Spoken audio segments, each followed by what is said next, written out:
Yo creo que ya, ahora sí ya estamos normalizando la comunicación. Sí, perfecto, ya le escuchamos, maestro Haddad. Muchas gracias. Una disculpa a todos porque, pues bueno, había un detalle ahí técnico que ya el licenciado Ali nos ayudó a solucionar. La parte Todos técnica, están, pues, bueno, de pronto no todos se están nos con interferencia. profundamente agradecidos, compañeros, quienes están tomando el curso. De hecho, por alguna razón hay algunos que me están mandando mensajes que no pueden ingresar y que ahorita en unos minutitos ingresan. En total se inscribieron 30 compañeros. Esperemos, hay algunos que el día de hoy va a ser un poquito complicado que se sumen, algunos se van a ir sumando el día de mañana o en el transcurso de estas 2 horas. Me encuentro profundamente agradecida por la atención y pues bueno, me da muchísimo gusto que aprovechen estos cursos que pues con agrado vimos y tomamos la decisión de hacerlo, replicar a todos los compañeros de la mesa de medios de comunicación.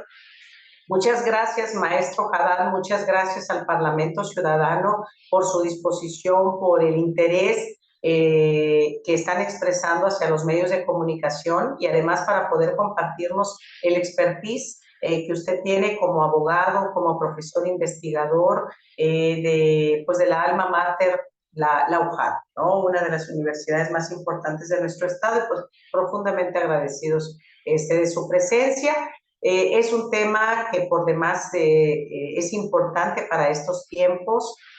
Vamos a tener durante todo este mes, los fines de semana, durante 2 horas, 5 módulos que van a ser virtuales. El último va a ser presencial, donde se va a hacer entrega de los reconocimientos de este curso y la firma, por supuesto, de este convenio de colaboración, de alianza entre la Mesa de Medios de Comunicación y el Parlamento Ciudadano, porque así lo ha dispuesto el maestro Nicolás Haddad.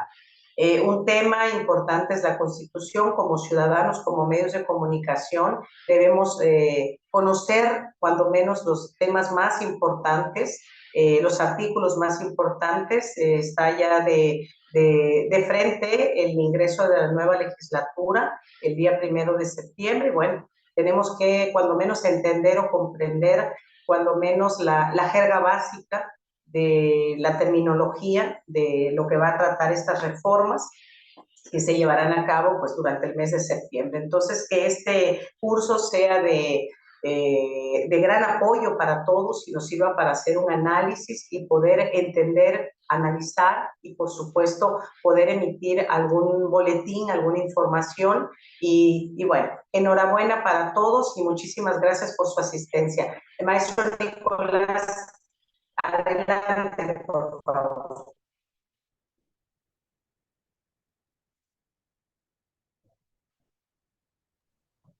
Muy,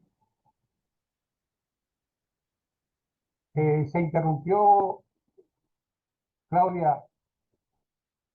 ¿Terminaste, Claudia? Sí, adelante, le escucho. Bueno, pues buenas tardes a todos. Creo que debemos estar muy alegres, muy contentos de poder coincidir en el interés, de poder reunirnos para iniciar este conversatorio que a mi modo de ver no recuerdo en mucho tiempo que haya tenido un precedente de ciudadanos interesados en conocer la Constitución y sobre todo particularmente de ciudadanos que han adoptado el ejercicio de la libertad de expresión, el periodismo en todas las facetas que en la actualidad conocemos, no solamente las facetas tradicionales que estábamos acostumbrados de la prensa escrita, de la radio y la televisión, sino ahora de las benditas redes sociales que nos vienen a dar un acceso transversal, horizontal, digamos, a todos los ciudadanos para poder expresar nuestros pensamientos, nuestros comentarios, nuestras preocupaciones. Y pues es un mundo muy interesante el que nos toca compartir. Y y que podamos reunirnos esta tarde para iniciar este taller en 5 sesiones, gracias a esta entusiasta promoción que Claudia Núñez y Eduardo Zavala han estado haciendo, y que vamos a convenir formalmente próximamente entre la agrupación de los periodistas con el Parlamento Ciudadano, para que junto con otras instituciones interesadas en fomentar una cultura de la constitucionalidad, una cultura de la legalidad, podamos enriquecer nuestra vida colectiva a partir del conocimiento de nuestra Constitución. Debemos subrayar de inicio que el conocer la Constitución durante mucho tiempo, creo que a muchos de nosotros nos tocó ser educados en la escuela pública y en la educación particular que hayamos tomado, bajo la idea de que la Constitución era un asunto de los políticos, era un asunto de los partidos, era un asunto del gobierno. Y realmente crecimos con la idea de que ese pequeño documento, esa pequeña hoja de papel llamada Constitución, no era un asunto de los gobernados, no era un asunto de interés para los ciudadanos, ni tampoco había por qué ocuparse de conocerla, de estudiarla, de difundirla, de apegar nuestro comportamiento ciudadano a lo que marca la Constitución, sino que nos desentendimos prácticamente y quedamos de que con la idea de que la Constitución era prácticamente un asunto de los políticos, para los hombres del gobierno, para ellos, y que nosotros prácticamente no teníamos ninguna obligación, ninguna responsabilidad de conocer nuestra Constitución. Esto lamentablemente pues le resultó muy cómodo al viejo régimen, porque ustedes comprenderán que gobernar una nación, gobernar un pueblo que no conoce su constitución, un pueblo que no conoce sus derechos, un pueblo que no conoce las atribuciones y los límites del poder público, pues resulta mucho más cómodo poderlos gobernar, para no usar una palabra más dura que sería la de manipular a la población a la libre conveniencia del partido en el poder o de los hombres en el poder o de los dirigentes de los partidos o de los funcionarios públicos. Entonces, esta práctica omisiva, que fue cómoda para los gobiernos durante décadas y que fue cómoda para los partidos políticos durante décadas, pues ha llegado el momento en que nos está cobrando una gran factura.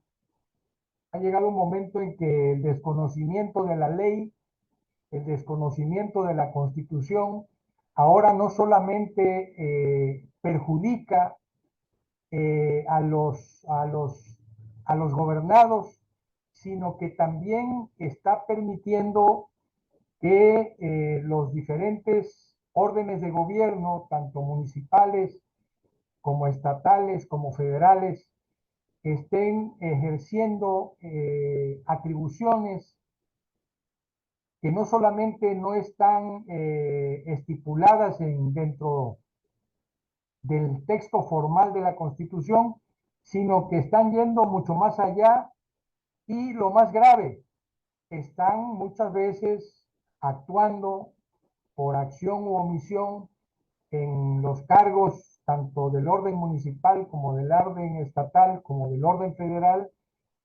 pasando por encima de la Constitución. Y el pueblo que finalmente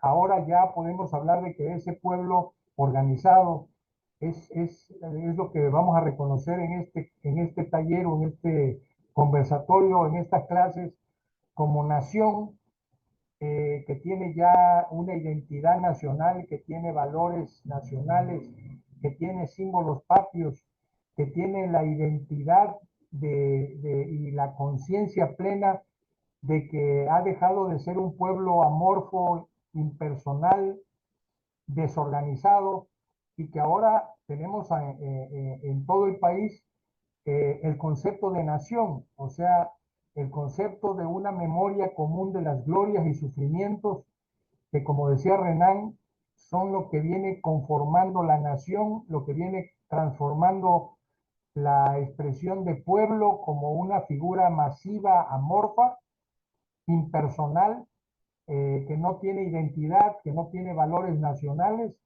en el concepto de nación, que es exactamente lo contrario, una sociedad organizada que tiene valores, que tiene símbolos patrios, que tiene una cultura nacional, que se reconoce como una nación en su territorio, que se reconoce como una nación en sus valores, en su historia, en su sistema político, en su sistema educativo, en sus tradiciones, en sus costumbres, en sus usos, en su folclore, en su riqueza culinaria, en fin, todo esta paleta de colores viene a conformar lo que vamos a identificar como el concepto de nación, desde el punto de vista de que forma parte de lo que vamos a reconocer aquí en estas conversaciones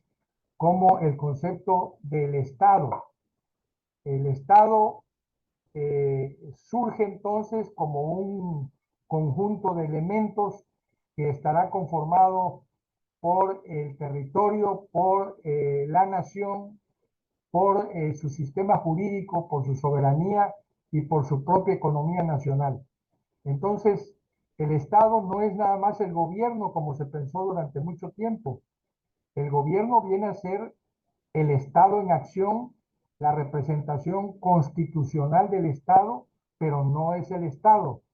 El Estado lo conforma la nación, esencialmente el pueblo organizado, conocedor de sus derechos, conocedor de su constitución, y también el gobierno, el territorio, el sistema económico y el sistema constitucional que reconocemos para regir y corregir nuestra vida colectiva, y eso es lo que vamos a reconocer como Estado.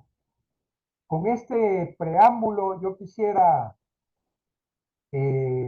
insistir en que es un gran ejercicio el que hoy iniciamos, porque no solamente la democracia en México, sino las democracias latinoamericanas están siendo sometidas a duras pruebas acerca de el campo de juego que está marcado en la Constitución. Y estamos viendo cómo este juego del poder en las democracias juveniles latinoamericanas están siendo fuertemente sometidas a que el juego democrático pueda convertirse no solamente en un juego de perfeccionamiento de la vida pública y de la justicia social a la que está obligada el Estado constitucional a garantizar, sino que lo más grave que estamos observando en varias latitudes en nuestro tiempo es precisamente que jugando con la división de poderes, jugando con los derechos humanos, jugando con la relación entre la parte orgánica de la Constitución y la parte dogmática de los derechos humanos y sus garantías, estamos observando que la democracia está atravesando una dura prueba en nuestro tiempo. Entonces, con este preámbulo vamos a iniciar nuestra plática de hoy. Yo quisiera, antes de tomar y de meterme en la temática que traigo para esta tarde con ustedes, eh, eh, soltar el micrófono para que cada uno de ustedes pueda presentarse que podamos ver la manera de que aparezcan en pantalla y que nos podamos estar viendo si es posible para que podamos estar en una comunicación permanente en el momento en que alguien quiera hacer algún comentario, que lo pueda hacer. Esta, este tipo de, de conversatorios en línea a través de maravilla de la digitalización nos dio un gran servicio ahora durante la pandemia y a mí me acomodó mucho, me pareció muy ilustrativo, muy pedagógico el poder practicar con los alumnos de la universidad este sistema en línea de las clases durante casi 2 años y pues ahora con ustedes vamos a revivir esta pequeña experiencia acumulada durante estos 2 años de pandemia para que ustedes puedan estar atentos y participando en esta plática que hoy iniciamos. Entonces, no sé si estén de acuerdo que podamos abrir el micrófono para que cada uno de los que ya están reunidos puedan hacerse presentes y si quieren hacer algún comentario, pero para irlos identificando. Se los voy a agradecer mucho.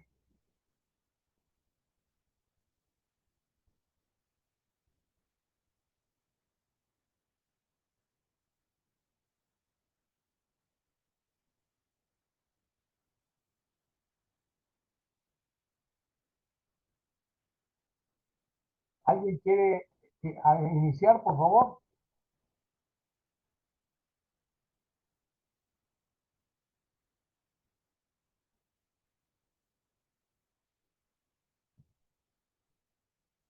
Claudia. Sí, le escucho perfectamente bien. Si pueden iniciar, por favor, no se veo aquí junto a usted, José Guadalupe.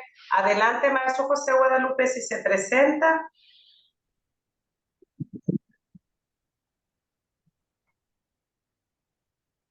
Tiene desactivado su micro, maestro Guadalupe. No tiene activado su micrófono, parece. Sí, lo tiene desactivado. Felipe, veo que tú tienes activado tu micro. Si te presentas, amiga, por favor. Sí, yo. Sí, adelante. Veo que tienes activado tu micro. Adelante. Buenas tardes a todos. Mi nombre es Felipa de la Cruz de la O, mayor conocida como Felipa de la O. Aquí estamos. Muchas gracias a nuestra presidenta de la mesa de periodistas, a Claudia, y por supuesto agradecerle al licenciado Haddad, el maestro de maestro, toda su atención, todo su apoyo para nuestra agrupación. Muchas gracias, muy amable. Buenas tardes a todos. Se encuentra contigo también Cintia. Sí. Cintia. Va. Está activando el micrófono. Cintia de la Rosa. Hola, Cintia. Hola, ¿qué tal? Buenas tardes. Me presento, soy Cintia del Rosario Torres. Un gusto estarles acompañando aquí en esta tarde, inicio de curso. Para mí es un gusto y es un honor, la verdad, el poder tener la oportunidad de participar.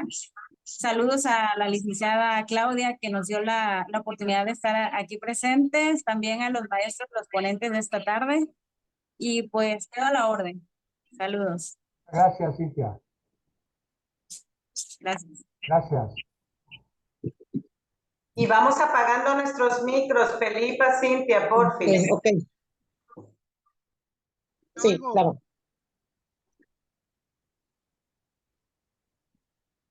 Adelante, Guadalupe. Adelante, maestro. No le escuchamos. Usted nos escucha, ¿verdad? Sí. Ahí sí le escuchamos. Adelante, maestro. Ya, ¿sí me escuchan ahora? Sí. Ok, bueno, pues a todos muy buenas tardes. Y agradezco, la verdad que infinitamente a Claudia en primer término, a todos los presentes, sobre todo a las personas. Me parece más que trascendente poder conocer todo el tanto tan mexicano, pero todas las cosas, tener eh, ese conocimiento, ese bagaje que puede facilitar valores, también marco de género, este, las formas que debemos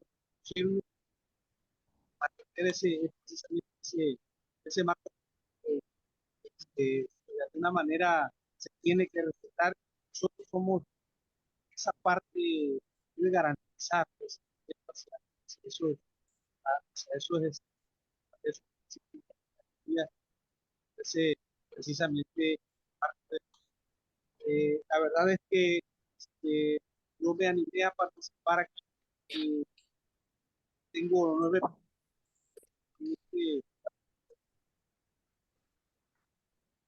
y me encanta el derecho en sí. No tengo la carrera en derecho y creo que ahora va a dar la oportunidad por ahí en un nada eh, voy a estudiar eso. Yo creo que en la vida nunca vamos a terminar de aprender. Todos los días hay un aprendizaje interesante y aporta algo a nuestra vida. Creo que este curso, esta cátedra aquí de la de mucho, me va a servir mucho, es de gran valía para nosotros como individuos pequeños, ciudadanos, y personas que deben transmitir esa parte. Yo estaba en una reunión con unos periodistas, ahora que van a entrar los nuevos diputados, que les preguntaran nada más cuántos artículos tienen el afán de artículos, sino simplemente con la intención de saber a qué van. O sea, yo si entro a un curso, o sea, tengo que preparar de alguna manera estar presto para la actividad que voy a desarrollar. Yo les decía a ellos, incluso a los mismos compañeros, les pregunté cuántos artículos tiene la Constitución Política Estatal. Y bueno, pues, nadie resulta. O sea, no, pues no. Cada vez comentaba así. Maestro Guadalupe, le escuchamos un poquito cortado. Entendemos que, bueno, por las dificultades de pronto de estar transmitiendo video y audio. Claro. Les ruego, por favor, no sé, por favor, ¿quién sigue para presentarse? Veo también a Felipe, por favor, Felipe. Mucho Gracias, gusto. maestro José Guadalupe, es que le escuchábamos un poquito cortado. Ojalá usted nos escuche bien. Ok, gracias. Gracias, Felipe. Vamos a mantener el conversatorio abierto. Adelante, por favor. Felipe, ¿nos escuchas? ¿Puedes presentarte? Felipe Sí, Lainez. espero que me escuchen ustedes también. Perfectamente. Muy bien. Mi nombre es Felipe Lainez López, soy director de Noticieros Tabasco. Esta es una página en redes sociales y colaboro en radio también para Titán Noticias y Trabuco Radio en Cárdenas. Bueno, felicitar este gran esfuerzo que está haciendo Claudia Núñez y, por supuesto, maestro Nicolás Haddad, agradecerle la disposición que tiene usted y, sobre todo, querer transmitir sus conocimientos muy profesionales con el grupo de periodistas, de reporteros interesados en saber más, por supuesto. Decía el compañero acertadamente, nunca se deja de aprender y efectivamente todos los días estamos aprendiendo y qué bueno que la magia de la tecnología nos permite estar cerca y sobre todo aprovechar este momento que es muy confortable, esta hora de la tarde y estar en su hogar cada compañero. Creo que fue una excelente idea por parte de usted, maestro, de nuestra amiga Claudia, reconozco el empeño que ha tenido Claudia, de verdad, es una mujer esmerada en buscar beneficios para los compañeros. Invitar también a los compañeros que todavía no se suman al grupo y a esta transmisión, a este conversatorio, como decía usted, maestro, porque va a ser, por supuesto, muy interesante, muy gratificante. Vamos a aprender más de lo poco que sabemos. Creo que vamos a pulir más nuestro conocimiento, que al final de cuentas nos va a servir para hacer nuestro trabajo con mayor calidad y mayor profesionalismo. Agradecerle de verdad profundamente, maestro Nicolás. Sabemos usted de su trayectoria como político y como académico, y no dudamos que estos 6 módulos que vamos a tomar con mucho gusto, no dudamos que nos va a servir muchísimo en nuestro quehacer periodístico. Así es que, pues, este es mi comentario para que los demás también tengan la oportunidad de participar. Muchas gracias y aquí estaremos y estoy a la orden. Muchas gracias, Felipe, muy amable. Gracias. Gracias. Adelante, por favor. Adelante, también, bueno, comentarles, perdón, don Eduardo está aquí junto conmigo, interesadísimo en el curso, nada más que no sale en pantalla porque anda en baby. También se encuentra mi cuñada, quiso tomar el curso. Adelante, Dora.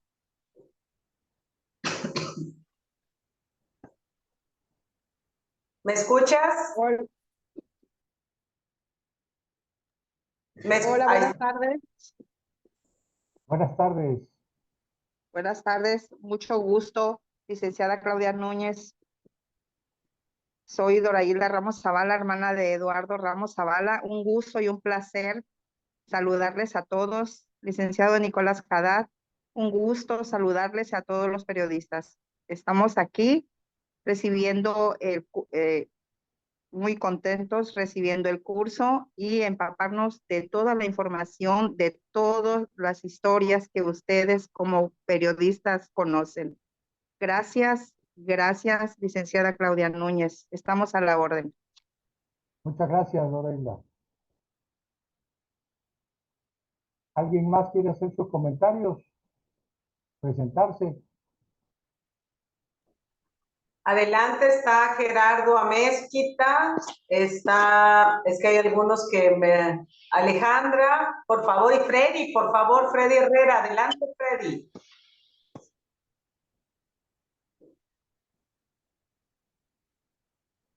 Hola, hola, ¿me escuchas, Freddy? Por favor, si pueden presentarse en lo que desactivan, está pendiente Freddy, Alejandra, Josecita, por favor. Y veo, no sé, un número dice 3ANA, no sé quién sea. Por favor, si alguien más, no lo identificamos. Bueno. ¿Sí me escucha? Adelante. Sí, perfecto. Ok, hola a todos, muy buenas tardes. Yo soy Josecita González del municipio de Paraíso. Agradezco a la licenciada Claudia por el tiempo que se tomó para invitarnos a participar en este conversatorio. También al licenciado Haddad por ayudarnos también muchísimo con su conocimiento, y como decía anteriormente un compañero, pues uno nunca deja de aprender. Yo llevo aproximadamente 10 años en las redes sociales, manejo una página aquí, somos medios alternativos aquí en el municipio, y pues aquí estamos para aprender muchísimo de todos ustedes, y una vez más agradezco que nos hayan invitado a este importante curso que vamos a estar tomando en estas breves semanas. Gracias, Josecita. Gracias. Gracias. Bueno, si hay alguien más, si no, dejamos esto como una primera parte de la presentación. Claro, sí, adelante, maestro Haddad. Avanzamos con el contenido de nuestra primera parte y luego, de acuerdo si van a conectar con otros compañeros. Mariana Macario, ¿tienes? Mariana. Ahora sí.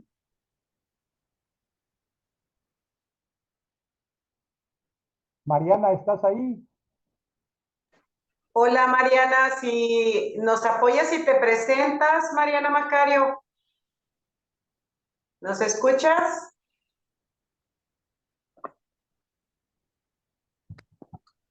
Hola, hola a todos. Una disculpa, buenas tardes. Ya aquí andamos. Soy Mariana Macario de Trascendió. Qué gusto saludarles. Buena tarde. Muchas gracias. Vemos que está conectado Freddy.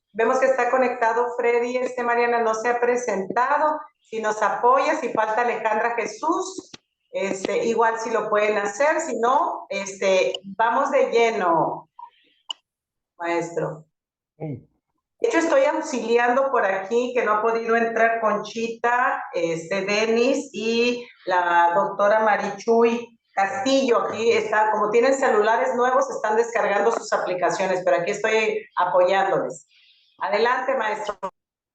Bueno, es el título de nuestro conversatorio, de nuestro taller. Quise que lo identifiquemos como los mexicanos y su constitución, porque es la denominación que tiene la tercera encuesta de cultura constitucional del Instituto de Investigaciones Jurídicas de la UNAM. Yo le recomendaría a cada uno de ustedes que anotaran este dato y que en Google buscaran este documento que está en línea, está en PDF, es gratuito, no cuesta nada, y se llama Los Mexicanos y su Constitución, tercera encuesta de cultura constitucional del Instituto de Investigaciones Jurídicas de la UNAM. Yo dejaría como consulta, como libro de consulta, como un documento de consulta, esta investigación hecha por expertos de nuestra máxima casa de estudios, la Universidad de la Nación, porque es revelador ahí todo lo que se puede medir y verdaderamente interesante darnos cuenta que más del 87% de los mexicanos no conocen su constitución. Y eso, pues como ustedes comprenderán, como les decía yo en un principio, el desconocimiento de la ley, el desconocimiento de la Constitución no justifica su incumplimiento, no justifica que no conozca uno la ley para violentar la ley. Entonces es muy importante que sepamos con esta numeralia que es muy ilustrativa de la gravedad y de la importancia que tiene que reconozcamos que hay una ignorancia supina, una ignorancia insostenible sobre la Constitución y sobre la legalidad que deriva de la propia Constitución. Este bloque de constitucionalidad es lo que luego vamos a reconocer como Estado de Derecho, o sea, el apego de los gobiernos, el apego de los ciudadanos, el apego de los gobernantes municipales, de los gobernadores en los estados, del propio presidente de la República, de los diputados locales, de los diputados federales, de los senadores de la República, de cómo hay ya parámetros internacionales que miden el apego de los funcionarios, de los servidores públicos a la Constitución y a la legalidad. Entonces son dos documentos que de inicio les voy a recomendar con todo afecto que ustedes puedan investigar en Google para que los puedan inclusive tener en versión digital, o también yo los tengo también impresos porque pues luego quiere uno verificar, consultar datos y pues no está por demás tenerlo también impreso. Entonces, uno sería entonces los mexicanos y su constitución, la tercera encuesta de cultura constitucional del Instituto de Investigaciones Jurídicas de la UNAM, que les recomiendo que lo consulten, y de donde estamos tomando precisamente la denominación de este taller con los periodistas, con los ciudadanos que han tomado la responsabilidad de ejercer la libertad de expresión en condiciones tan delicadas en este tiempo. Ustedes tienen conocimiento de que ejercer la libertad de expresión en todas las épocas ha tenido riesgo, pero en la actualidad el número de soldados de la libertad de expresión, de periodistas sacrificados, amenazados o en condiciones inhóspitas para el ejercicio de la libertad de expresión, pues tiene también ahí indicadores muy delicados que pues no dejan de llamarnos la atención a los estudiosos del derecho constitucional, a los estudiosos de los indicadores de apego al Estado de Derecho. Y el otro documento que me permitiría yo recomendarles, si quieren irlos anotando, si alguien no lo ha anotado, pregunte por favor, yo con mucho gusto repito el dato. De cualquier manera, en el grupo de WhatsApp, que por ahí veo que Claudia ya también habilitó, podríamos estar intercambiando información, cualquier duda que ustedes tengan o aclaración, tanto de la bibliografía y de las fuentes de información que me estoy permitiendo recomendarles, no como únicas, sino como las que pueden ser de mayor utilidad para enriquecer estas conversaciones que vamos a sostener durante las próximas 4 o 5 fines de semana, como está programado. El otro documento sería los indicadores de apego al Estado de Derecho del World Justice Project, el proyecto de justicia mundial que también tiene parámetros reconocidos a nivel internacional y que están señalando varios decenas de indicadores reconocidos a nivel internacional sobre el apego al Estado de Derecho de los gobiernos a nivel mundial. Y me interesa mucho que ustedes puedan verificar esta información porque hasta hace poco tiempo no teníamos indicadores para medir el Estado de Derecho, el apego al Estado de Derecho, ni teníamos indicadores que nos estuvieran señalando si los mexicanos conocemos o no nuestra Constitución y si los gobiernos municipales, estatales o federal están apegados a la Constitución y a la legalidad, o cuánto lo están y cuántos no lo están. Entonces, estos indicadores pues miden una realidad que está por encima de los partidos, miden una realidad que está por encima del discurso oficial de los gobiernos y nos da elementos de análisis para que nosotros podamos construir nuestros escenarios, nuestros análisis, tanto en la prensa escrita como en la radio, en la televisión, en las redes sociales, con elementos que nos permitan argumentar, que nos permitan construir un discurso de carácter constitucional debidamente fundado y motivado para ver si nuestro municipio, si nuestra entidad, si nuestro país está ejerciendo el poder con apego al Estado de Derecho o con desapego al Estado de Derecho. Lamento decirles que en el caso del resultado de los indicadores del World Justice Project sobre apego al Estado de Derecho, pues Tabasco está apareciendo en el lugar número 28, en un puntaje que va del 0 al 1, pues nosotros estamos en el lugar número 28 con menos del punto 48, 0.48 de apego al Estado de Derecho.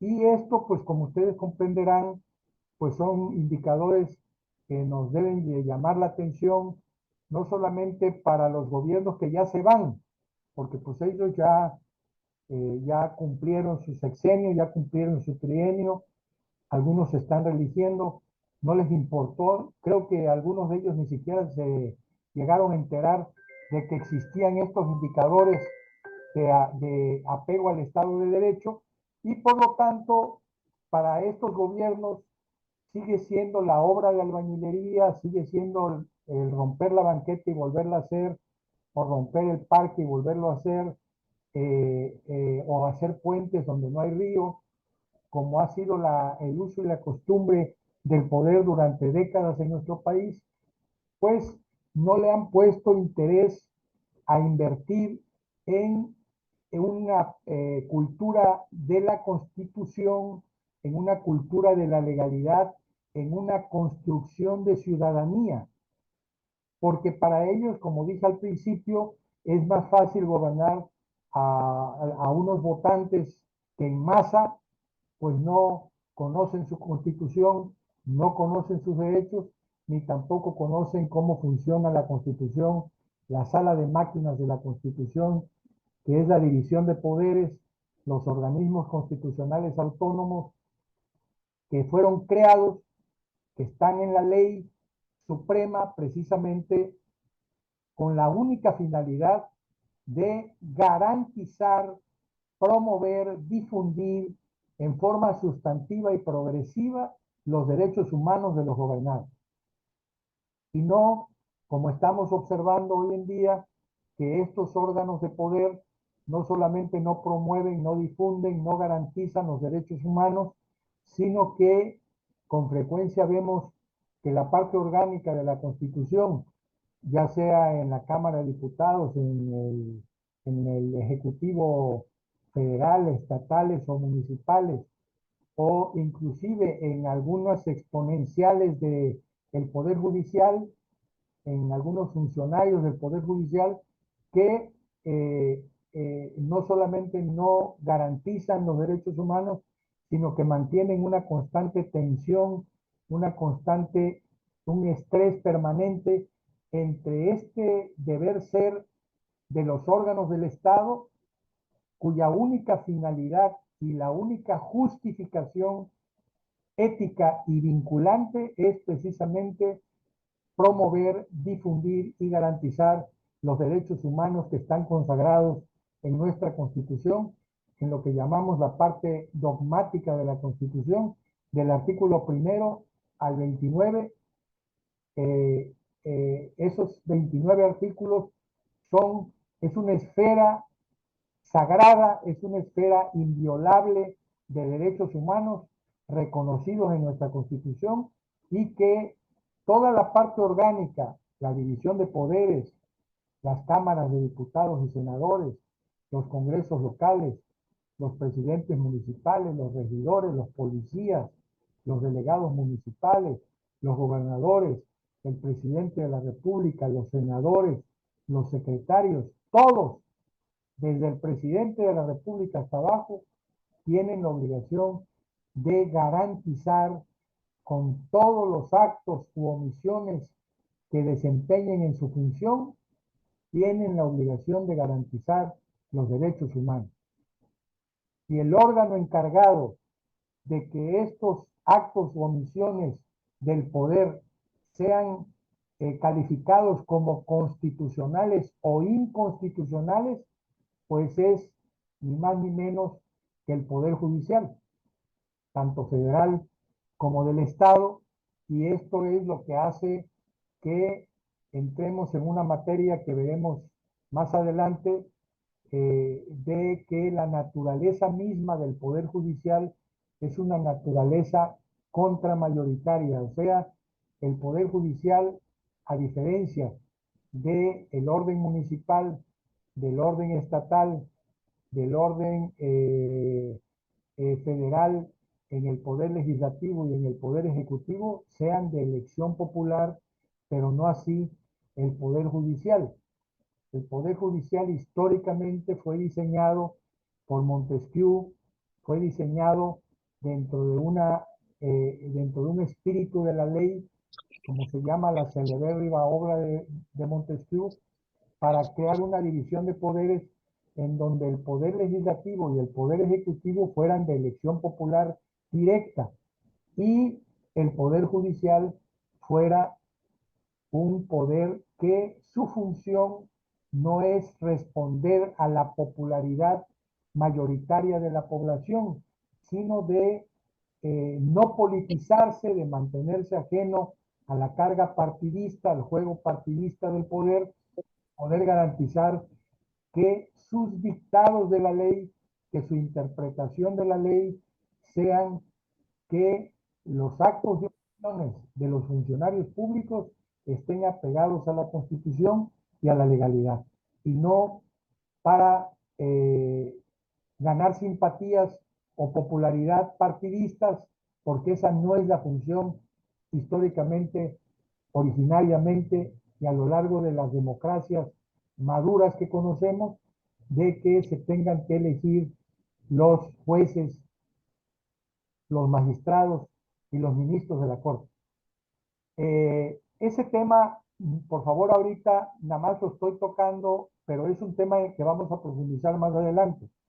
Ahorita vamos a regresar a la parte histórica, vamos a revisar, si me lo permiten, desde que llegaron los españoles aquí a nuestro país en 1519 y que ellos instauran el virreinato en México, entonces imponen a sangre y fuego, como ya sabemos, no solamente la forma de gobierno medieval de la etapa baja de la Edad Media en Europa.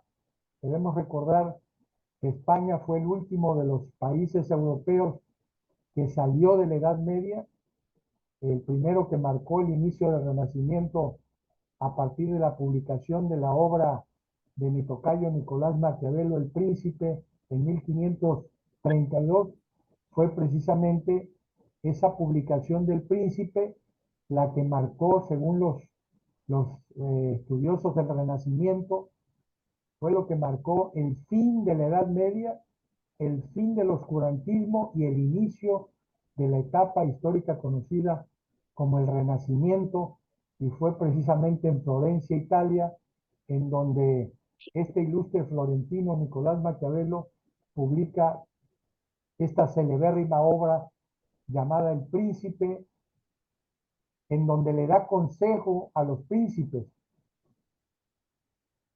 Nicolás Maquiavelo no se preocupa por el deber ser. Nicolás Maquiavelo se preocupa por describir cómo se obtenía el poder, cómo se debía ejercer el poder o cómo se ejercía el poder y cómo podía llegar a perderse el poder.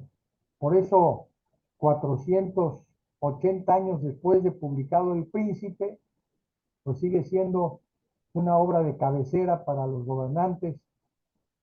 Es una obra de consulta obligada para todos aquellos que tienen voluntad de poder, para todos aquellos que les seduce el poder, para todos aquellos que el poder les representa una atracción especial, pues leer a mi tocayo Nicolás Maquiavelo en su Tratado del Príncipe es una parte básica de su formación.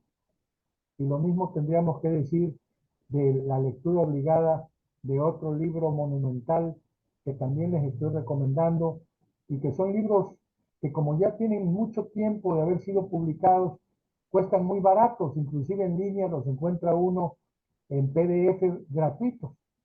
El otro, lo mismo El Príncipe de Maquiavelo, que el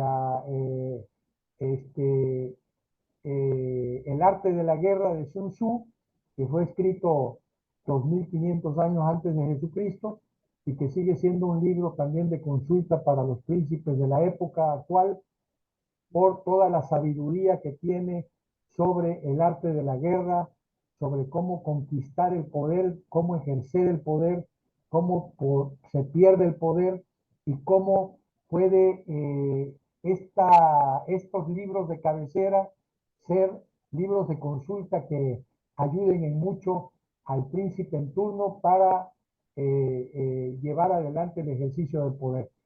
Entonces, este curso o este conversatorio sobre los mexicanos y su constitución, pues está íntimamente relacionado con el poder. Yo en la universidad le digo a mis alumnos que cuando hablamos de derecho constitucional, estamos hablando esencialmente de derecho político. estamos hablando esencialmente del estudio del poder. Aunque hay una definición de Max Weber que no tiene desperdicio sobre el poder. Max Weber, en El político y el científico, nos legó la definición del poder. Fíjense bien, Max Weber define al poder como la capacidad de imponer a otros la voluntad propia, aún en contra de la voluntad de los demás. Eso es el poder. Ese es el poder en un régimen absolutista, o sea, la imposición de la voluntad de un solo hombre sobre la voluntad de los demás.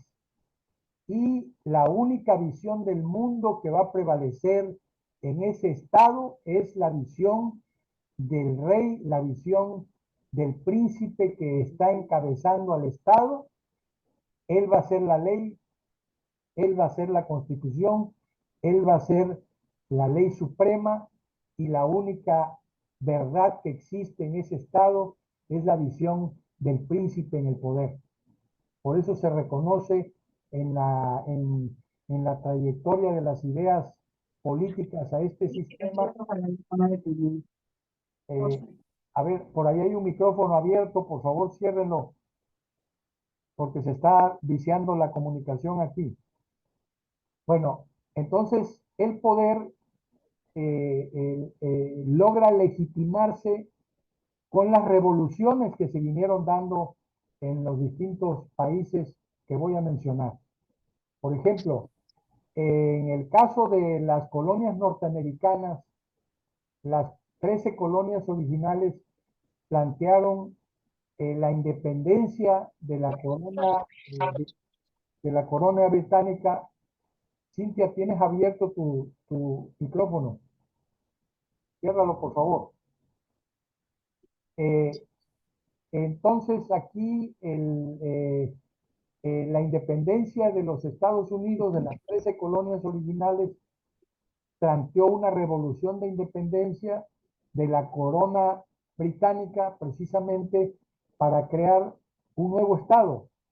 Al triunfo de la revolución de independencia de las 13 colonias americanas es para dejar atrás el absolutismo y la dependencia monárquica, y que estas colonias emergieran de su minoría de edad y asumieran su condición de un estado libre y soberano, pues se dieron a la tarea de basarse en todo ese enorme bagaje político y cultural histórico de los padres de la patria en Estados Unidos, George Washington, Jefferson, Madison, que podemos consultar en un libro clásico que se llama El Federalista, en donde podemos darnos cuenta de toda esta aportación que hicieron estos hombres que, como ustedes, mis estimados amigos, eran periodistas, ejercían, publicaban sus artículos en los periódicos de aquella época. Jefferson y Madison, por ejemplo, publicaban sus artículos para dar sus ideas de cómo debía de organizarse el nuevo Estado nacional llamado ahora Estados Unidos, una vez que se lograra consumar la independencia.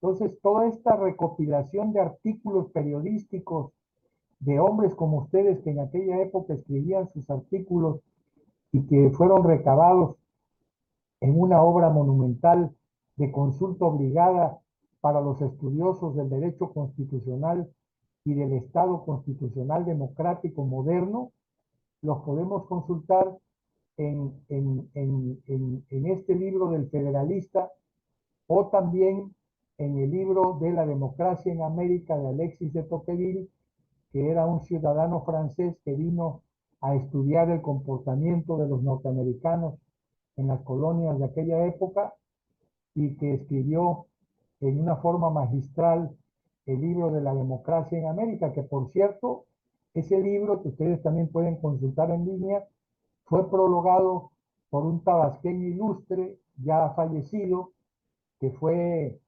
gobernador de Tabasco, que fue secretario director de la Facultad de Ciencias Políticas de la UNAM y que luego fue un prominente político del viejo régimen.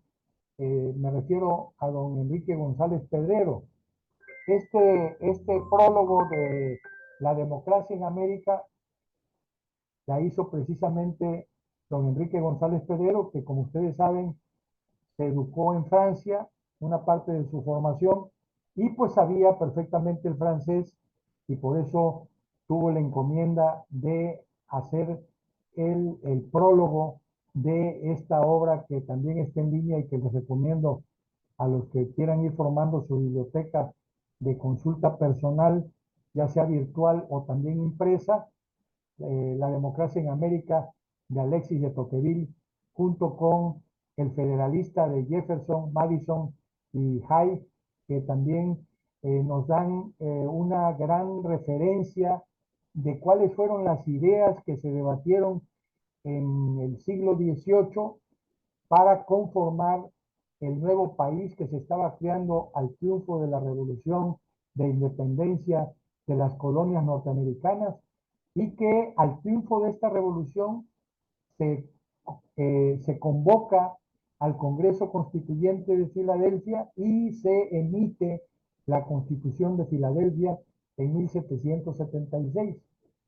Esta Constitución, mis estimados amigos, es una Constitución que es muy pequeña, es muy cortita, pero también tiene otra característica: no contiene en su texto formal una declaratoria de los derechos humanos. Es una Constitución que solamente contiene la parte orgánica de la Constitución, o sea, la forma de gobierno.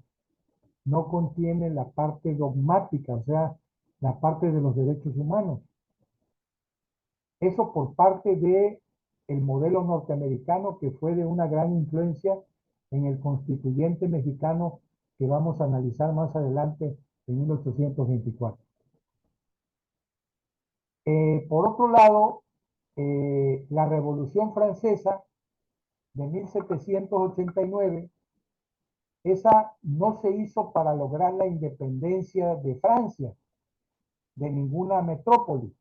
Como ustedes recordarán, la Revolución Francesa de 1789 se hizo en contra y para derrocar el régimen absolutista que estaba imperando durante siglos en Francia y que llegó a concentrar tanto poder el rey Fernando VII, que llegó a declarar que el Estado soy yo. El Estado soy yo. Y esta figura, pues obviamente llegó a concentrar tanto poder que, como decía Aristóteles, el poder absoluto, el poder corrompe, pero el poder absoluto corrompe absolutamente. Entonces, esta corrupción que llegó a alcanzar el absolutismo en Francia, que llegó a hundir en la riqueza y en la opulencia a una pequeña minoría y hundir en la miseria, en la pobreza, en la ignorancia, en la indignidad humana a la mayoría de sus gobernados, y que además tenían que pagar impuestos para seguir sosteniendo el lujo y el boato de su clase gobernante, pues motivó la Revolución Francesa de 1789, no para lograr la independencia de Francia, de ninguna metrópoli, sino para lograr derrocar el viejo régimen absolutista, corrompido absolutamente, y poder liberar al pueblo de Francia de la ignominia del absolutismo que los estaba ahogando en la pobreza, en la injusticia, en la desigualdad.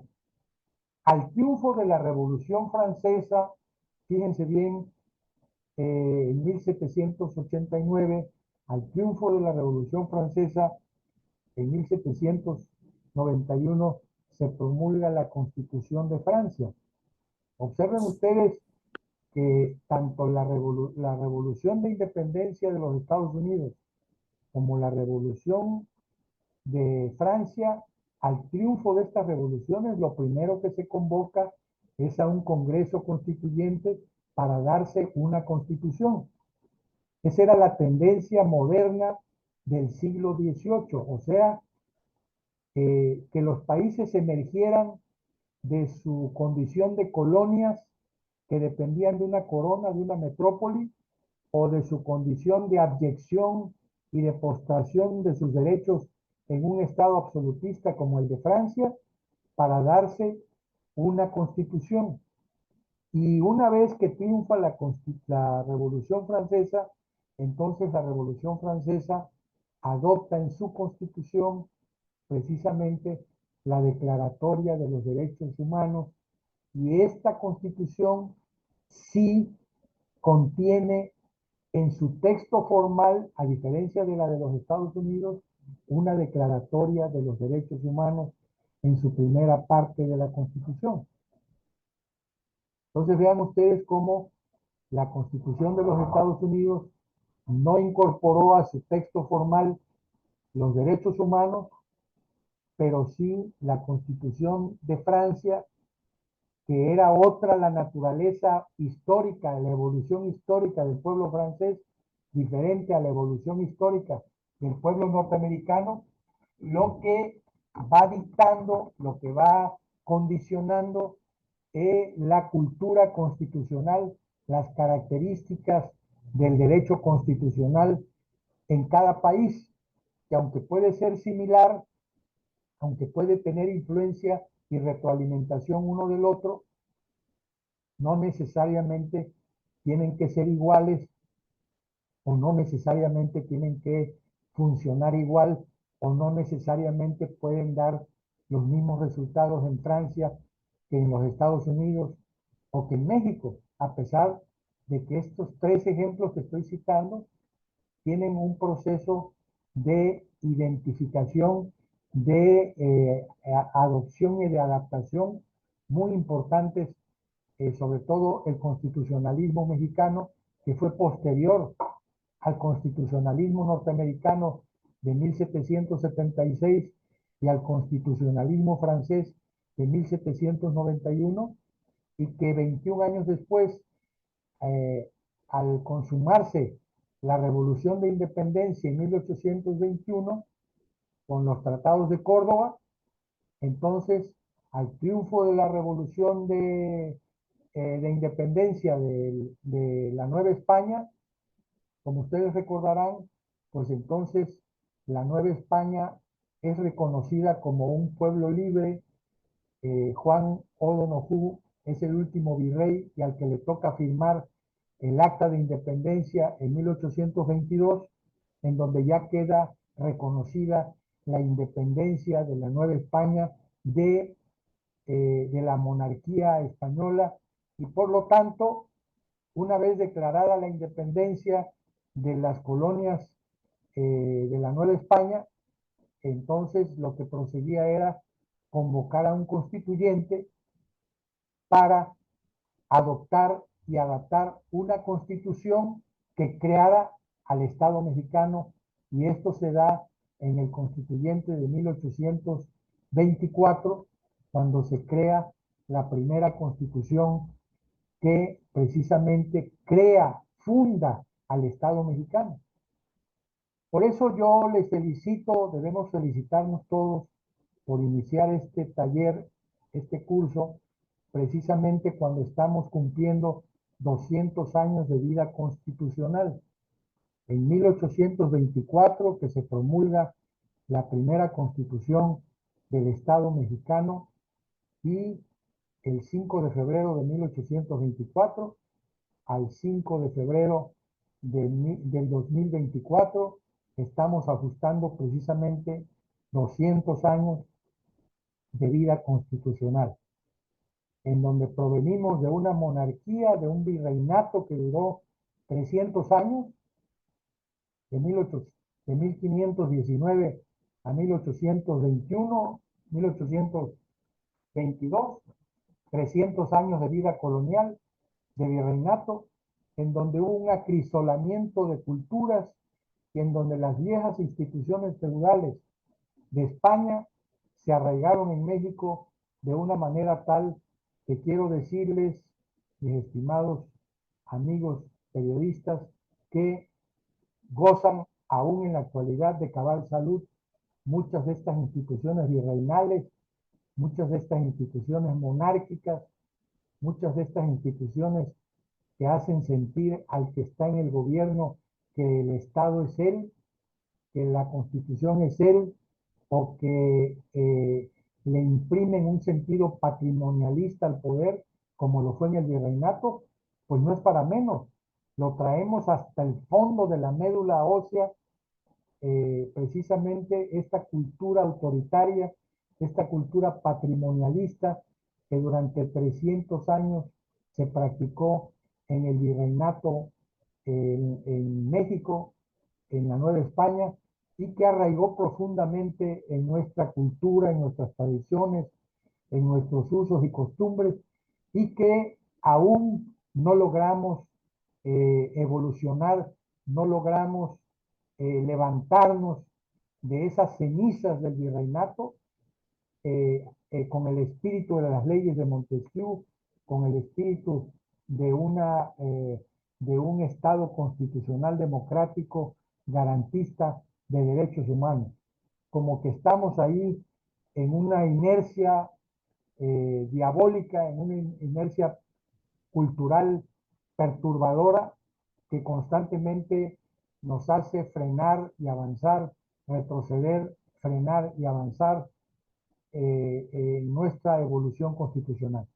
Entonces, el constitucionalismo mexicano toma, fíjense bien, toma del constitucionalismo norteamericano la figura del federalismo. O sea, la figura del federalismo nosotros la importamos del modelo constitucional norteamericano y también el modelo de la división de poderes. Y lo adaptamos a la Constitución Política de México de 1824 y de la Constitución francesa. Nosotros adoptamos una parte muy importante de nuestras ideas originales, fundacionales del Estado mexicano de 1824, que es el concepto de la soberanía popular de Juan Jacobo Rousseau, que fue uno de los ideólogos más importantes de la Revolución Francesa, con un libro muy importante que también les recomiendo que puedan consultar en línea, que se llama El Contrato Social, de Juan Jacobo Rousseau. Este libro es un libro muy pequeño, que si también ustedes lo quieren comprar aquí enfrente de mi despacho en la biblioteca del Fondo de Cultura Económica, en el SICOM, les aseguro que ese contrato social, o el príncipe de Maquiavelo, o el espíritu de las leyes de Montesquieu, inclusive los diálogos en el infierno entre Maquiavelo y Montesquieu, pueden costar menos que lo que cuesta una caguama. Así es que ahí para que ustedes le vayan midiendo cuánto les puede costar un libro de estos original. O también el famoso Leviatán de Hobbes, que es otro filósofo inglés que calificó al Estado como el Leviatán, como el Estado Leviatán. Ustedes que algunos leen la Biblia recordarán qué es la figura de Leviatán en la Biblia, ¿no? ¿Sí lo recuerdan? ¿Alguien recuerda qué es el Leviatán en la Biblia? Pueden abrir su micrófono y comentar. Sí, maestro, según me acuerdo, es el mismo diablo disfrazado con otro nombre. Sí, efectivamente, es una figura diabólica, ¿no? Sí, exactamente. Un monstruo marino que se alimenta de seres humanos, ¿no? Que tenía que ser más sanguinario que los seres humanos, pues para poder mantener el orden y que pueda el Estado garantizar que esa lucha de todos contra todos, que fue característica del estado de naturaleza que nos describe Hobbes en su tratado sobre el absolutismo en Inglaterra, su país de origen, pues le da nuevos aires al absolutismo británico con esta teoría de el Leviatán de Hobbes. Cuando ya se estaba derrumbando el absolutismo en Europa, surge en 1667 la figura de el Leviatán de Hobbes y le da nuevo aliento para que llegue hasta los tiempos de 1789 con la Revolución Francesa, el Estado absolutista. Entonces vean ustedes cómo toda la teoría revolucionaria, tanto de Francia como de Inglaterra, como de Estados Unidos, como de México, tienen un fundamento teórico, tienen un sistema de ideas que le da soporte a este Estado constitucional que sigue siendo para los mexicanos una utopía, sigue siendo un sueño realizable, sigue siendo un proceso complejo por toda esta carga que traemos genética en nuestra naturaleza de poder que tiene que ver con la herencia cultural del feudalismo español que arraigó tanto en México durante 300 años de vida colonial. Por eso ustedes ven que los gobernadores se comportan como pequeños virreyes. Por eso ven ustedes que los titulares del Poder Ejecutivo luego también se sienten que son los monarcas absolutos del Estado durante 6 años, al grado de que inteligencias claras de nuestro México le han dedicado tiempo al análisis, al estudio del estilo personal de gobernar de cada presidente que llega a ocupar la presidencia de la República en México. El primero que nos legó esta pequeña obra que conocemos como el estilo personal de gobernar fue don Daniel Cosío Villegas, que ustedes recordarán que fue un intelectual, periodista también, un soldado de la libertad de expresión que fundó el Colegio de México. Y él era muy amigo de don Luis Echeverría. Y don Luis Echeverría le inspiró a don Daniel Cosío Villegas a escribir este libro que les recomiendo. A ver, es probable que todavía lo puedan encontrar. Yo, como fueron mis años de formación en aquellos años, 71, 73, 74, en la Facultad de Derecho y en el Instituto de Capacitación Política del CEN del PRI, del cual fui representante a nivel nacional de la tercera generación, pues me tocó tener en mi biblioteca esos libros. Yo todavía conservo aquí en mi biblioteca personal este estilo personal de gobernar de don Daniel Cosío Villegas y el sistema político mexicano de don Daniel Cosío Villegas, precisamente en donde ya se le empezaba a poner atención al estudio, al análisis del estilo personal de los presidentes de la República. Y pues ya de la época de don Luis Echeverría a esta fecha, ha corrido mucha agua bajo el puente y la ciencia política, la ciencia jurídica, el derecho constitucional comparado, todo lo que conocemos como la demoscopía, o sea, toda la ciencia que mide la opinión pública, que mide el comportamiento electoral y político de los ciudadanos, ha desarrollado mucho. Esto no quiere decir que sean totalmente confiables al 100%, porque todavía si ustedes contratan a una empresa que se dedica a hacer estudios de demoscopía o encuestas, como le llamamos vulgarmente, pues obviamente el que paga pues le da las indicaciones al que las hace de cómo las quiere.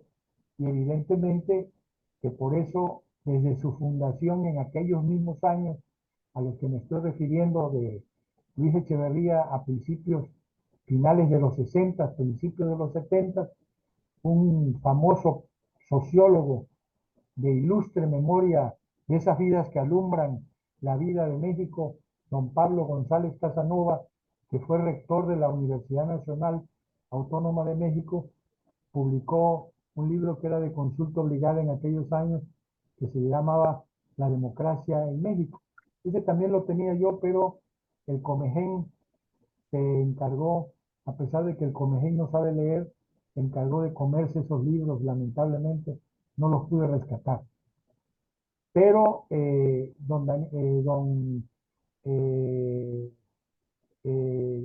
maestro Casanova sí nos dejó un librito muy pequeño que ese sí lo conservo, que se llama La falacia en la investigación social, en donde él nos advierte en los inicios de la demoscopía, de la ciencia social aplicada a la medición del comportamiento político, él nos advierte de la falacia aplicada a la investigación social. O sea, ustedes recordarán que la palabra falacia quiere decir el uso de verdades a medias o de mentiras a medias. Entonces es una mezcla entre verdades y mentiras a medias que luego se aplican y se dan como que fuera el resultado de una medición demoscópica y como si fuera el resultado anticipado de un comportamiento electoral o de un comportamiento político de un determinado gobierno.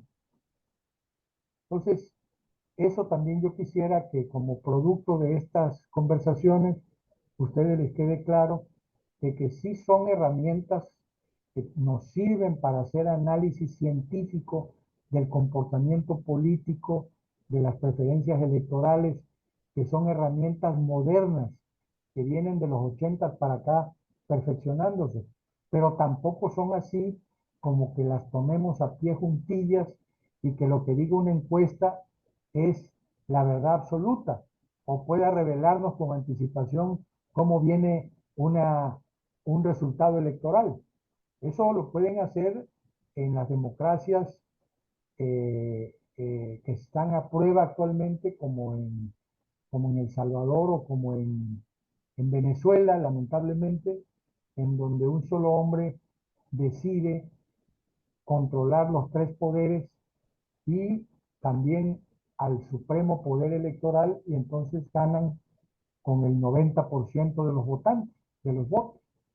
No se ponen el 100% porque ya sería demasiado, pero ese tipo de encuestas que ustedes comprenderán que tampoco tienen valor científico, ni seriedad, ni confiabilidad, como para que podamos hacer análisis politológico o constitucional sobre el comportamiento electoral que arrojan esas encuestas. Entonces, la falacia en la investigación social que nos advirtió don Pablo González Casanova a finales de los 60, principios de los 70, es una advertencia que yo quisiera que ustedes registraran como producto de este conversatorio, de que sí son herramientas valiosas de análisis, de construcción de escenarios, de construcción de diagnósticos, de perspectiva política, de especulación política, de escribir no siempre con inocencia, sino con un interés legítimo en favor o en contra de tal o cual partido o candidato. Todo eso se vale usando estas herramientas de las ciencias sociales, llamadas encuestas. Pero también nosotros, por eso estamos reunidos hoy aquí, para que podamos darnos cuenta de que hay un enorme contenido falaz de verdades a medias y de mentiras a medias en estas mediciones que se hacen demoscópicas en el tema de las elecciones y en el tema de los indicadores del crimen, en los indicadores de corrupción, en los indicadores de inseguridad, en los indicadores de rendición de cuentas, en los indicadores de personas desaparecidas, etc. Llevo exponiendo casi 40 minutos. Yo quisiera, para que no nos queda media hora son las 19:32. Entonces no sé si quieran que aprovechemos estos 20 minutos que siguen para que ustedes me hagan sus comentarios y que abramos el conversatorio con lo que hemos venido explicando hasta ahorita y con las bibliografías que les he venido recomendando para que ustedes las puedan tener anotaditas, o si quieren que repitamos alguna información, pues para eso estamos aquí con toda confianza. Acuérdense que aquí venimos todos a aprender. Aquí nadie trae la verdad absoluta. Todos les voy a dar un dicho un dicho árabe que dice que mantenerse en actitud de aprender es la fuente de la eterna juventud. Cuando un hombre piensa que ya lo sabe todo, entonces ha empezado a envejecer. El que piense que ya lo sabe todo, ha empezado a envejecer, irremediablemente. Mantenernos en actitud de aprender, de preguntar, de tener curiosidad, de investigar, de acercarnos al que pueda saber más que nosotros y preguntar, es parte de mantenerse vinculados a la fuente de la eterna juventud en actitud de aprender. Y en esa actitud estamos aquí hoy, esta tarde, en actitud de aprender todos. Entonces, yo los invito a que abramos nuestro micrófono, que por favor hagan sus comentarios a como ustedes, cada uno lo fue entendiendo. Si quieren hacer algún comentario, es bienvenido, o si quieren hacer alguna aportación respecto a lo que desde su propia perspectiva representa lo que aquí hemos expuesto en esta poco más de una hora que llevamos ya reunidos para ir intercambiando puntos de vista. Ya puedo, ¿no? Maestro Nicolás. A sus órdenes. Es un gusto, es un placer compartir contigo estas grandes anécdotas y esta experiencia sobre los temas de gran trascendencia en el ámbito político, en el ámbito social y en el ámbito que nos toma una gran referencia, todos los tabasqueños y los mexicanos. Conocimientos que nos ayudan a digerir un poquito la trascendental política que estamos viviendo en estos tiempos y que bueno, hay que verla cómo vienen y cómo se están dando. Un tema que sí me inquietó casi al final de los comentarios, que se hablaba sobre los análisis políticos que tienen que ver una gran referencia en cuanto a los resultados que se vienen dando a nivel nacional, regional. ¿Sí me estás escuchando? Sí, perfectamente. ¿Sí me escucha, maestro Nicolás? Perfecto, te escuchamos, Carlos. Adelante. Imagen y sonido, perfecto, Carlos. Ok. Además, importante. Mi maestro de primaria, ese cotón rojo que trae usted hace que no se pierda. Sí, estamos acá en una gran reunión, pero no quisiera dejar pasar un momento, primero reconocer la gran sabiduría que trae en el ámbito político y que cada día sus conocimientos acentúan un poquito más la realidad de México y Tabasco.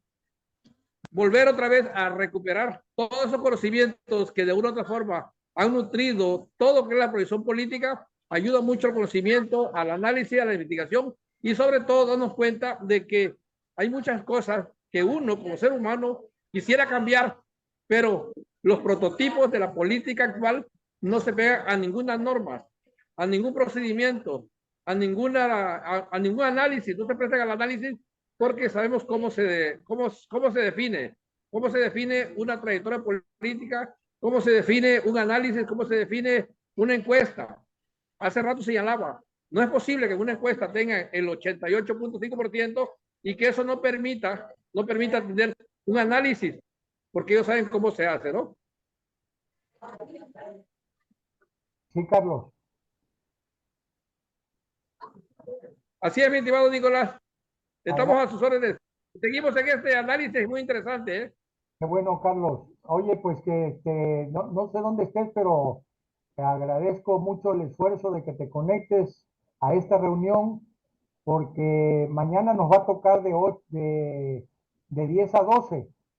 Entonces, ahí para que temprano mañana, todos muy fresquecitos, podamos estar sentaditos aquí otra vez en la reunión para dar continuidad a esta magnífica iniciativa que tomó la mesa de los periodistas que lidera nuestra amiga Claudia Núñez para que fomentemos una cultura constitucional y de la legalidad entre los periodistas. Muy bien, Carlos. Así es, así es, así es. Seguimos en la misma tesitura y seguimos pendientes de este conversatorio. Como señalaba hace rato también, es poder aprender, poder conocer, poder orientarse un poquito más sobre todo lo que viene y lo que está por venir en los nuevos cambios políticos de México y del mundo. Claro, muchas gracias. Si quieres hacer algún comentario, Nicolás. También Cosquilla, que al inicio no estaba cuando nos presentamos. Si gustas hacer algún comentario, mi estimado Ferrusquilla, que no te habíamos escuchado. Y hay una persona más que no identifico.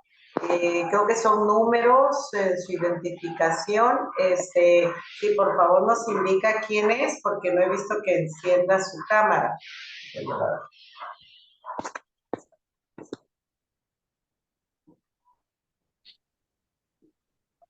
Adelante, alguien más, sus comentarios son bienvenidos.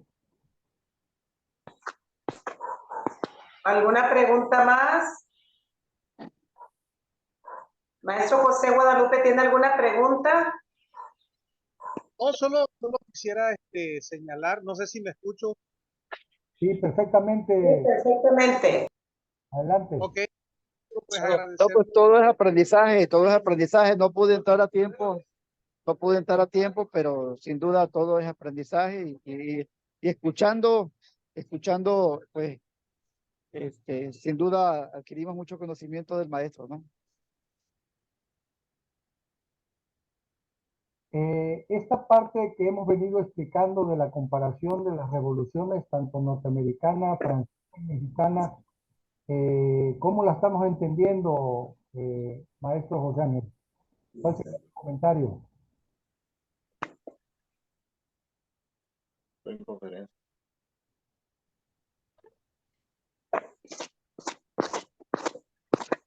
Adelante, no sé si escucharon al maestro.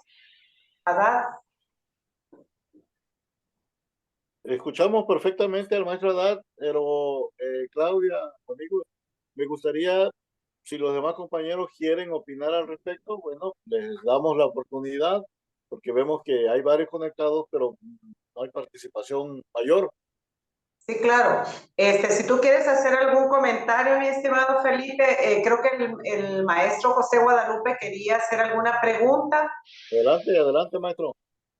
Quería comentar, pero por ahí se mezcló creo que es Ferruquilla el que no, entonces les dejé que hablar. Sí, solamente, gracias por darle la oportunidad. Adelante, maestro.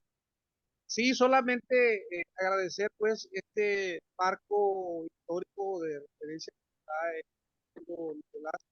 Me parece más trascendente. Creo que damos cuenta pues la trascendencia de la historia en sí, de conocer el gobierno, de conocer nuestras formas de gobierno, cómo han venido evolucionando y cómo nos damos cuenta que en el contexto moderno se aplica todo lo que estaba en esos tiempos, ¿no? En el caso de séptimo, que dice que es la Maestro Guadalupe, ley, cortado. Le propongo lo siguiente: si puede quitar su video para que agilicemos y facilitemos su audio, cuando menos momentáneo, por favor. Sí, con gusto. Sí, bueno, espero me escuchen bien ahora. Sí, solo comentaba que es muy importante conocer, pues, tener ese marco de referencia sobre nuestro Estado, el Estado de Derecho, saber qué es el Estado, ¿no? Todas las características. Y aquí yo mencionaba lo que decía el maestro de los séptimo, dice que yo soy el Estado, ¿no? Eso, esa figura, así un poco de, la tenemos actualmente, ¿verdad?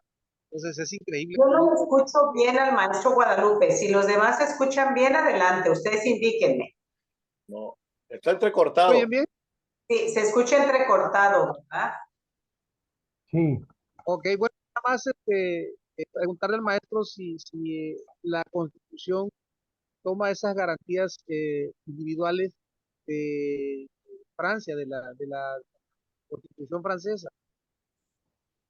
Sí, sí, maestro José Guadalupe, la influencia del constitucionalismo francés es muy importante, no solamente para la Constitución fundacional del Estado mexicano de 1824, sino también para el constitucionalismo norteamericano. Los norteamericanos, eh, aunque hicieron su revolución de independencia y su constituyente anterior al constituyente de Francia, ya la declaratoria de los derechos humanos andaba campeando como la gran innovación revolucionaria de aquella época. Entonces, lo que se puso de estilo, lo que se puso de moda fue que los estados modernos constitucionales que se estaban creando incorporaran precisamente a su contrato social el contenido de la Declaración de Derechos Humanos de la Revolución Francesa. La Constitución, por eso está reconocido también como un contrato social, o sea, entre gobernantes y gobernados, para que se obliguen unos y otros a respetar los derechos humanos y las limitaciones que impone la propia Constitución al ejercicio del poder. Entonces, esta influencia sí la tomamos de la Revolución Francesa, del constitucionalismo francés y también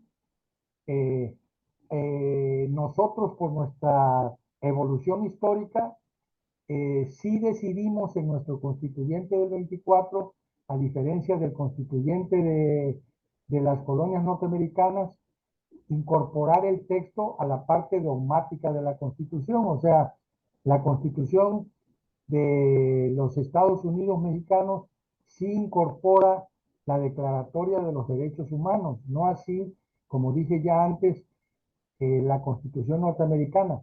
Pero no por eso deja de ser una constitución. Fíjense bien, esto es muy importante, lo que voy a mencionar ahorita, aprovechando la pregunta del maestro José Guadalupe.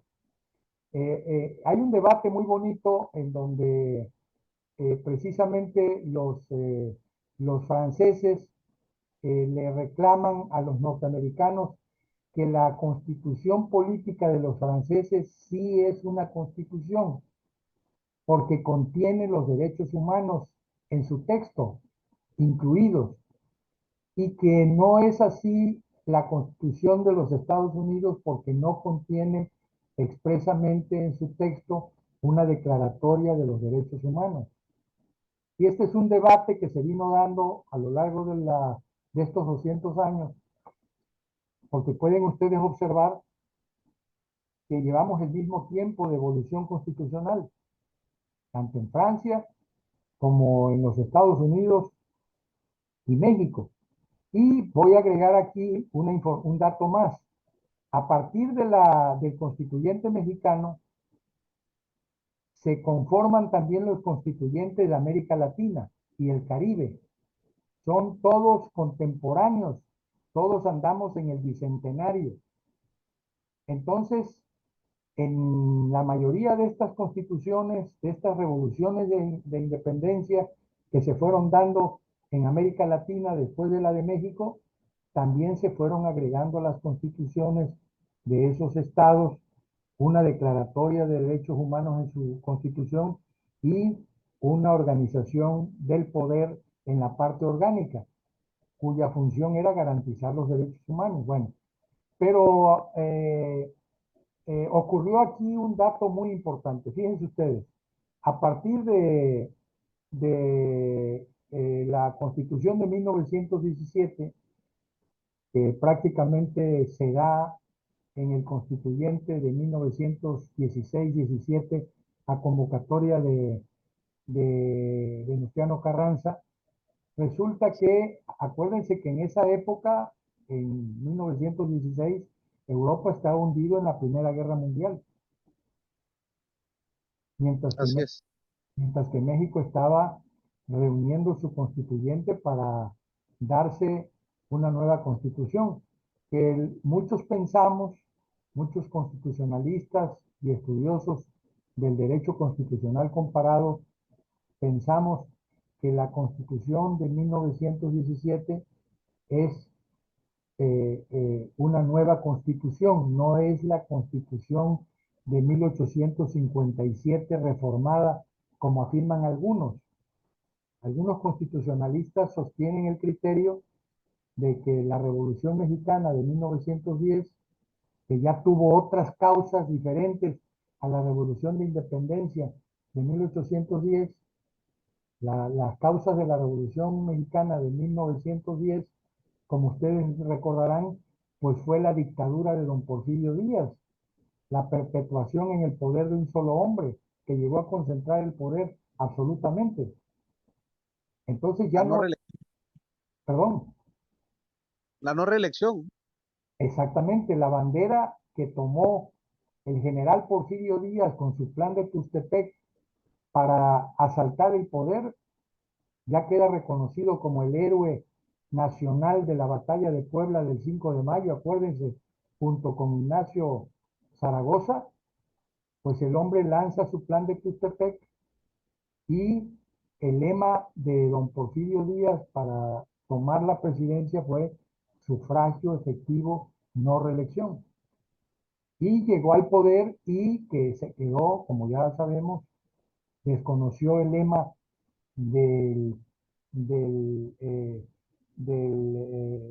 pacto de Tustepec para quedarse en el poder durante 36 años, como ya sabemos.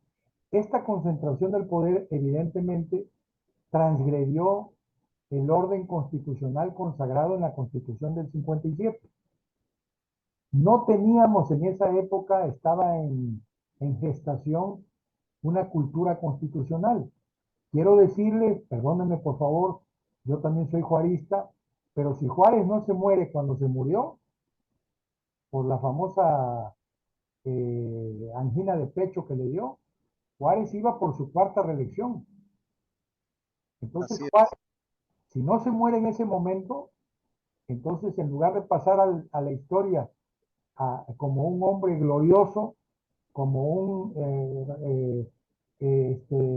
gran constitucionalista, defensor del derecho, hubiera pasado al basurero de la historia como un dictador, como otro oaxaqueño dictadorzuelo que se perpetuó en el poder.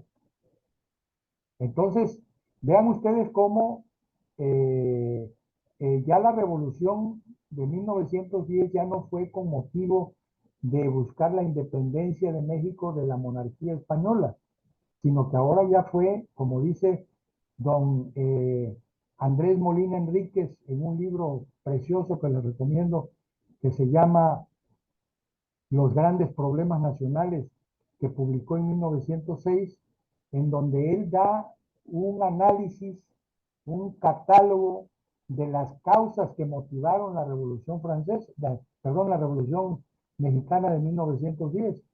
¿Y cuáles son las principales motivaciones de la Revolución Mexicana? Bueno, pues fue la corrupción enorme de la dictadura, la gran concentración de la tierra en unas pocas manos, las tiendas de raya que mantenían en la esclavitud y en la servidumbre a los campesinos y a la mayoría de la población rural de México. Recordemos que México hace 100 años era un país inminentemente rural, cosa que ahora es un país inminentemente urbano.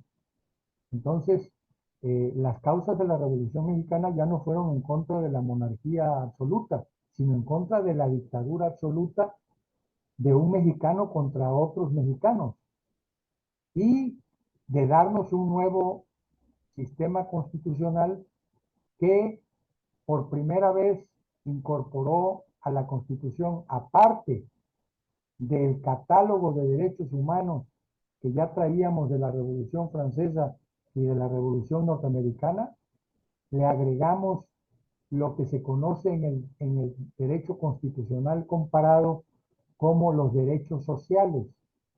¿Cuáles son los derechos sociales?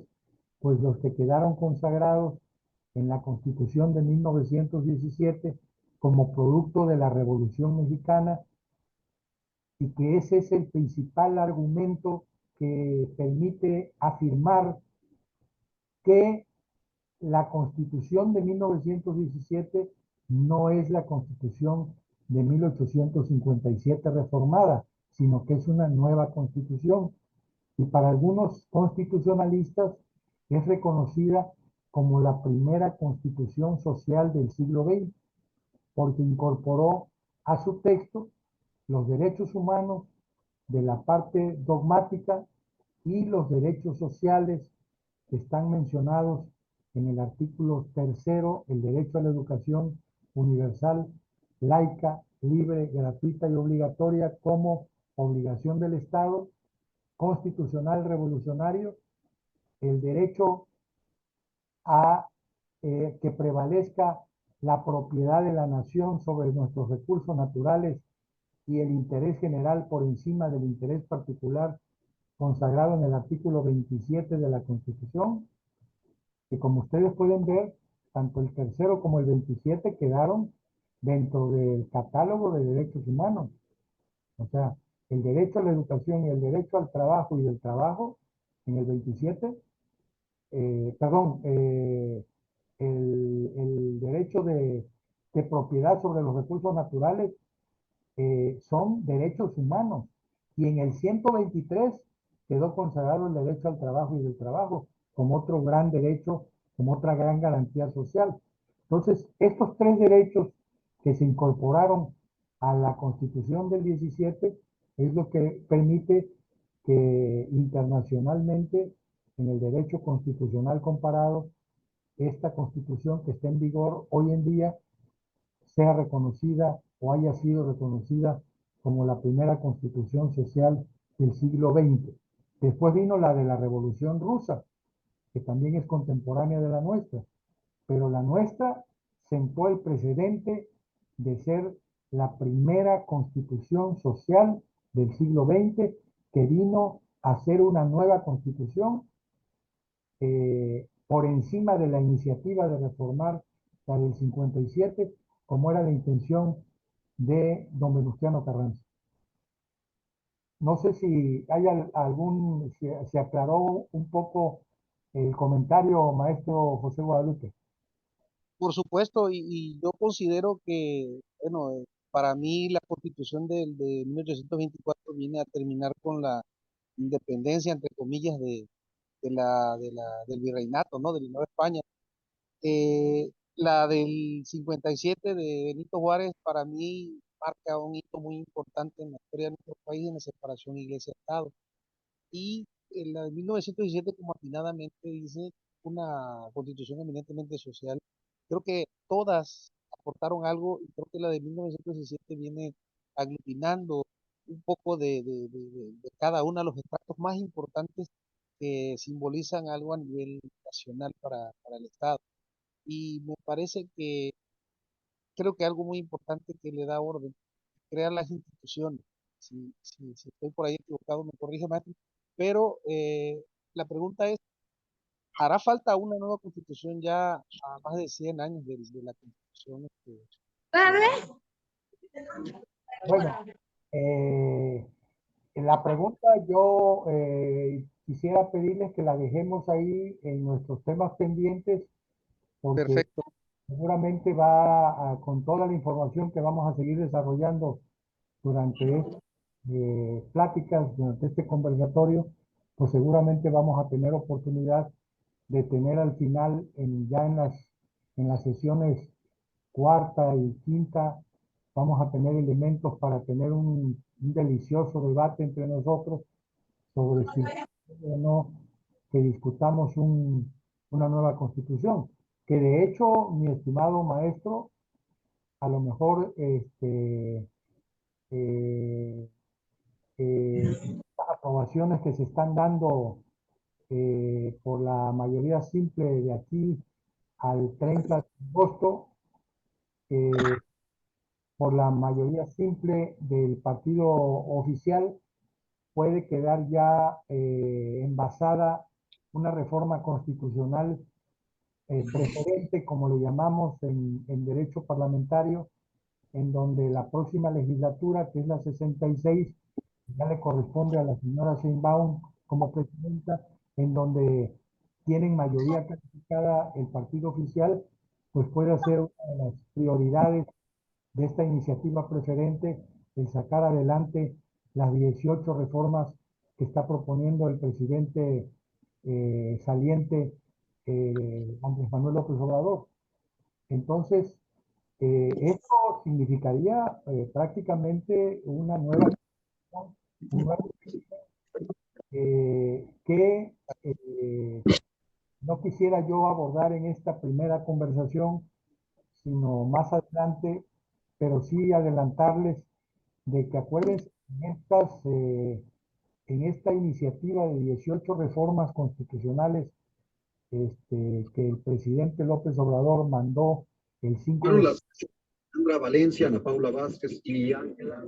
El 5 de febrero, con motivo del bicentenario de la Constitución, fue precisamente reformar el Poder Judicial con la elección de los jueces, magistrados y ministros, lo cual le daría una gran ventaja al partido oficial para proponer las candidaturas y elegir a los que vayan a quedar en estos cargos de la judicatura.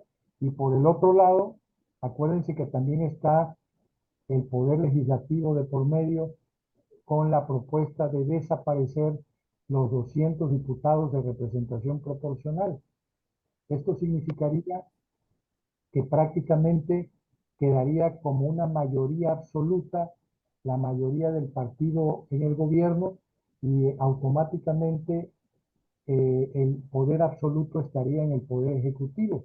En este caso, seguiría siendo el presidente López Obrador fuera del poder, atrás de la silla de la presidenta Sheinbaum, porque a él se debería la iniciativa de reformar estas, el legislativo y el poder judicial al mismo tiempo, sin tocar al poder ejecutivo, que a mi modo de ver también requiere de reformas profundas del poder y de la limitación al estilo personal de gobernar de cada presidente de la República que llega del partido de que se trate. Entonces, yo estoy de acuerdo en que sí se tiene, de hecho, en toda mi trayectoria académica de investigación, en lo que le hemos llamado el Pacto de Salsipuedes, le he llamado una reingeniería constitucional, precisamente reformando los tres poderes, incluyendo las de nueva creación que son los organismos constitucionales autónomos que se vinieron incorporando a la división de poderes tradicional de los 80 para acá.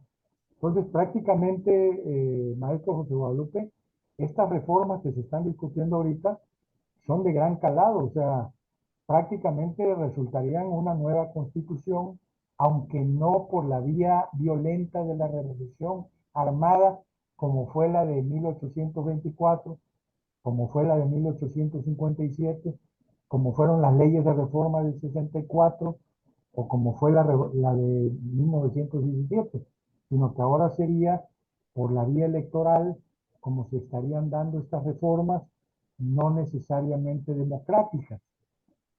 porque en la exposición que les tengo planeado hacer en las próximas sesiones está precisamente el fenómeno que se presentó en la democracia de Italia y de Alemania, en donde prácticamente por la vía democrática se montaron los partidos nacional socialistas en el poder y llevaron a Hitler al poder por la vía democrática en Alemania y llevaron por la vía democrática al poder a Mussolini en Italia.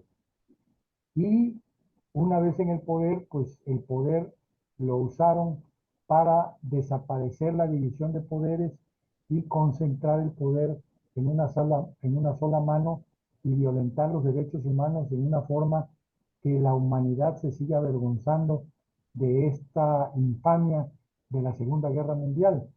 Por eso se creó la Organización de las Naciones Unidas en 1948, al término de la Segunda Guerra, precisamente para que ya la Declaración de los Derechos Humanos de la Revolución Francesa de 1789 ya no fuera discrecional si se adoptaba o no en las constituciones de los 192 Estados miembros de la ONU, sino que ya a partir del 48, en que se crea la Organización de las Naciones Unidas, ya se adopta la Declaración Universal de los Derechos Humanos y que todos los miembros que formen parte de la Organización de las Naciones Unidas están obligados de adaptar y adoptar en sus textos constitucionales la Declaración Universal de los Derechos Humanos en sus textos constitucionales. Perdón, maestro Nicolás, son las 7:05. Yo le suplicaría, si me lo permite, al resto de quienes se encuentran presentes, compañeros, en un rato más voy a voy a enviarles el siguiente link para el día de mañana, suplicándoles que a las 10 de la mañana pudiéramos conectarnos, quienes puedan, unos minutitos antes, se los agradecería para que hiciéramos las pruebas de audio. Esperemos ya no tener ningún problema e iniciar puntuales el día de mañana de 10 a 12. Mañana sería el segundo módulo. Les agradezco muchísimo la fineza de sus atenciones. No sé si alguien quiere comentar algo, alguna sugerencia rápida. Sí, Claudia. Sí, yo. Ángel Perrestilla, no sé si me escuchan. Adelante, por favor. Sí, bueno, hace rato no pude decirlo, pero Gerardo Amezquita, no tuve la oportunidad de presentarme, pero bueno, pues aquí estoy nada más para decirle o recordarle que si nos puede usted mandar los links para poder bajar los libros que usted nos comentaba. Sí. Claudia está formando o ya formó un grupo de WhatsApp ahí con todos nosotros, tengo entendido, Claudia. Sí, es correcto. Bueno, ahí, si me lo permiten, yo les voy a mandar esta bibliografía de consulta. Toda la bibliografía que les estoy poniendo a su consideración es gratuita.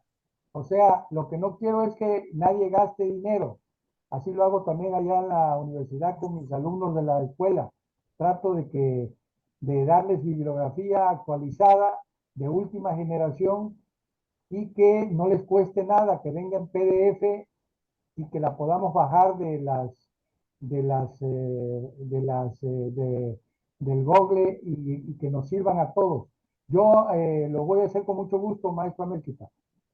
Ok, sí, maestro, muchísimas gracias y nos vemos mañana, si Dios quiere.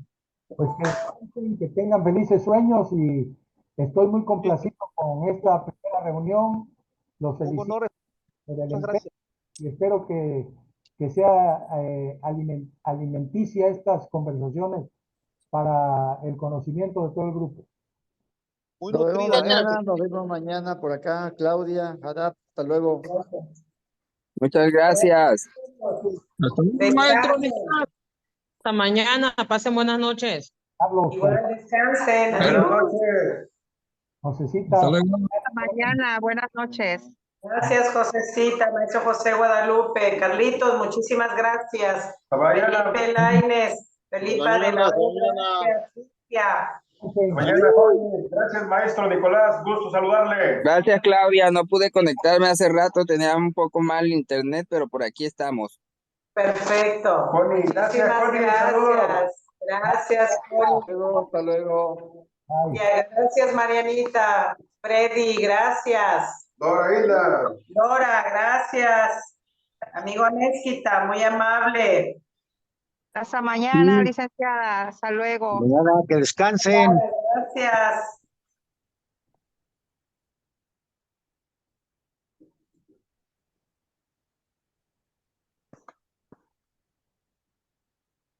Y también muchísimas gracias, licenciado Ali, muy amable por la fineza de sus atenciones.